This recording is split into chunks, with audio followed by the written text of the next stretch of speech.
Hello बच्चों, स्वागत है हमारे इस YouTube के चैनल पे। बच्चों, आज की क्लास में हम लोग क्लास 10th के अम्ल, क्षार तथा लवण चैप्टर के अगले टॉपिक के बारे में बात करने वाले हैं।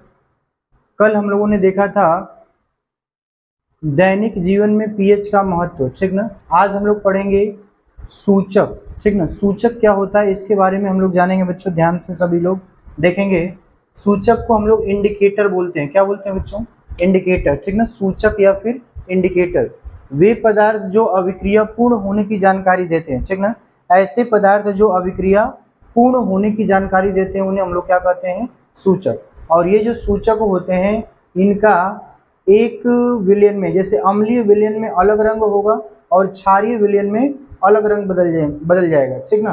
तो अलग अलग विलयन में ये अलग अलग रंग देते हैं, ठीक ना। तो ऐसे पदार्थ जो किसी रासायनिक अभिक्रिया को पूर्ण होने की जानकारी देते हैं, ठीक ना। और अम्लीय माध्यम में इनका पीएच अलग होता है और क्षारीय माध्यम में इनका पीएच अलग होता है। पीएच अलग होने का मतलब इनका रंग अलग होगा अम्लीय माध्यम में और क्षारीय माध्यम में अलग होगा।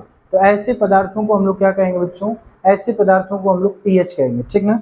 देखिए हमने क्या बोला, वे पदार्थ जो अभिक्रिया पूर्ण होने की जानकारी देते हैं उन्हें सूचक कहा जाता है। इनका अम्लीय विलयन में एक रंग तथा क्षारीय विलयन में दूसरा रंग होता है, या अम्लीय विलयन में एक रंग देते हैं और क्षारीय विलयन में दूसरा रंग देते हैं।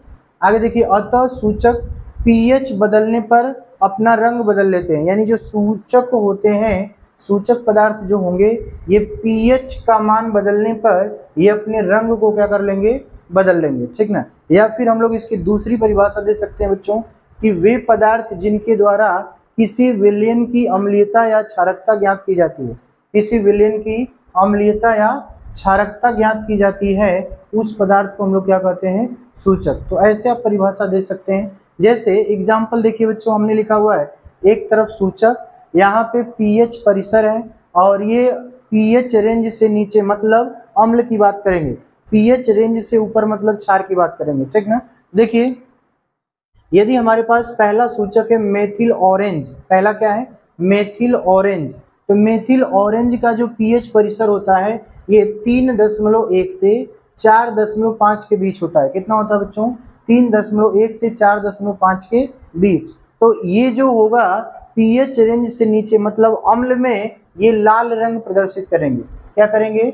अम्ल में लाल रंग प्रदर्शित करेंगे। और पीएच रेंज से ऊपर का मतलब क्षार में ये पीला रंग प्रदर्शित करेंगे, है ना। क्षार में ये पीला रंग और अम्ल में लाल रंग, ठीक ना। आगे हम लोग बात करते हैं दूसरा हमारे पास सूचक है लिटमस। दूसरा क्या है? लिटमस। तो यदि लिटमस की बात किया जाए तो लिटमस का जो पीएच परिसर होता है ये कितना होता है? 5.5 से 7.4। कितना?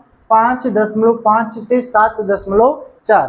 तो इसका पीएच रेंज के नीचे मतलब अम्ल में इसका रंग कैसा होगा? लाल होगा। और क्षारीय माध्यम में इसका रंग नीला हो जाता है। अम्ल में लाल और क्षार में नीला। आगे हम लोग बात करेंगे, अगला एग्जांपल है फिनोप्थलीन। फिनोप्थलीन की बात करें तो इसका पीएच परिसर होता है 8.0 से 9.8। कितना? 8 से 9.8। 8.0 का मतलब 8, 8 से कितना होगा? 9.8। और यदि हम लोग इसके रंग की बात करें तो अम्ल में इसका कोई रंग नहीं होता, यानी रंगहीन होता है। और क्षार में इसका रंग गुलाबी हो जाता है। क्षार में कैसा हो जाता है बच्चों? गुलाबी हो जाता है। तो ये हम लोगों ने देखा पीएच और पीएच के कुछ एग्जाम्पल। आगे देखिए, अगला है सूचक के प्रकार, टाइप ऑफ इंडिकेटर ना। सूचक के प्रकार, सूचक के प्रकार में पहला होता है बच्चों प्राकृतिक सूचक, नेचुरल इंडिकेटर। प्राकृतिक सूचक क्या होता है? वे सूचक जो प्राकृतिक स्रोतों से प्राप्त होते हैं ना। ऐसे सूचक पदार्थ जो प्राकृतिक स्रोतों से प्राप्त होते हैं मतलब उनको ऐसे बनाया नहीं जा सकता, उनको हम लोग प्राकृतिक स्रोत से प्राप्त कर सकते हैं, ठीक ना। तो ऐसे सूचक को हम लोग क्या कहेंगे? प्राकृतिक सूचक कहेंगे। प्राकृतिक सूचक में जैसे लिटमस, लिटमस को हम लोग कहीं पे बना नहीं सकते। लिटमस जो होता है पौधे से प्राप्त होता है। हल्दी की बात करें ये भी पौधे से ही प्राप्त होता है। लाल पत्ता गोभी की बात कर लें ये भी पौधे से ही प्राप्त होता है। मतलब जो प्राकृतिक स्रोतों से प्राप्त होते हैं ऐसे सूचक को हम लोग क्या कहते हैं? ऐसे सूचक को प्राकृतिक सूचक कहते हैं। जैसे यदि लिटमस की बात करें बच्चों, तो लिटमस अम्ल में नीले से क्या हो जाता है, लाल में बदल जाता है। अम्ल में लिटमस पेपर नीला से किस में, लाल में बदल जाएगा, लेकिन क्षार में ये लाल से क्या होगा, नीला में परिवर्तित होगा। यदि हम हल्दी की बात कर लें तो हल्दी अम्ल में कोई रंग नहीं देता है, जबकि क्षार की बात कर लें, क्षार में कैसा हो जाता है, लाल रंग में परिवर्तित हो जाता है। ठीक ना। तो ये आपका प्राकृतिक सूचक है। प्राकृतिक सूचक का मतलब हो गया कि जो प्राकृतिक स्रोतों से प्राप्त किए जाते हैं, ऐसे सूचक को हम लोग क्या कहते हैं, प्राकृतिक सूचक। जैसे लिटमस, हल्दी, लाल पत्ता गोभी। ठीक ना, हमने एग्जाम्पल यहाँ पे देखा। आगे हम लोग बात करते हैं बच्चों, दूसरा है कृत्रिम सूचक ना। कृत्रिम सूचक को हम लोग आर्टिफिशियल इंडिकेटर या सिंथेटिक इंडिकेटर भी बोलते हैं ना, आर्टिफिशियल या सिंथेटिक।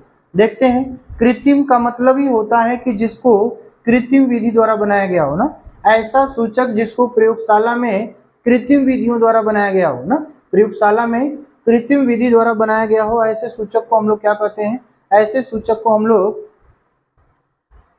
कृत्रिम सूचक कहते हैं। ठीक ना, कृत्रिम सूचक कहा जाता है वे सूचक जो प्रयोगशाला में रासायनिक प्रक्रियाओं द्वारा बनाए जाते हैं ना, प्रयोगशाला में रासायनिक प्रक्रियाओं द्वारा बनाए जाते हैं, उन्हें हम लोग क्या कहते हैं, कृत्रिम सूचक कहते हैं। क्या कहते हैं बच्चों, कृत्रिम सूचक। जैसे इसका एग्जाम्पल हो जाएगा फिनोप्थलीन हो गया, मेथिल ऑरेंज हो गया। ठीक ना, तो ये हमारे क्या है, कृत्रिम सूचक है। ठीक ना, आगे हम लोग देखते हैं, जैसे फिनोप्थलीन की अगर हम बात कर लें तो फिनोप्थलीन रंगहीन होता है, कहाँ पर, अम्ल में। और यदि क्षार में देखें तो इसका रंग कैसा होता है, गुलाबी होता है। अभी हम लोग देखे थे फिनोप्थलीन अम्ल में कैसा होगा, रंगहीन होगा, और क्षार में कैसा होगा, गुलाबी।